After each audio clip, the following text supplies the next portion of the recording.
হ্যাঁ, এই তো দেবী বাণী। এর বিনার মঙ্গল ঝংকারে দেশে দেশে শিল্পীদের সৌন্দর্য তৃষ্ণা সৃষ্টিমুখী হয়ে উঠছে। এর আশীর্বাদে দিকে দিকে সত্যের প্রাণ প্রতিষ্ঠা হচ্ছে। এরই প্রাণের ভাণ্ডারে বিশ্বের সৌন্দর্য সম্ভার নিত্য অফুরন্ত রয়েছে। শাশ্বত এর মহিমা, অক্ষয়ের দান, চিরনূতনের বাণী। প্রদ্যুন চেয়ে থাকতে থাকতে দেবীর মূর্তি অল্পে অল্পে মিলিয়ে গেল। জ্যোৎস্না আবার ম্লান হয়ে পড়ল, বাতাস আবার নিস্তেজ হয়ে বইতে লাগলো।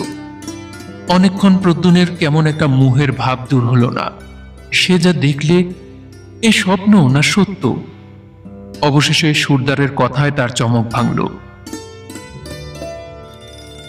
আমার এখনো কাজ আছে, তুমি ইচ্ছে করলে যেতে পারো। কেমন? আমার কথা মিথ্যা নয়, দেখলে তো?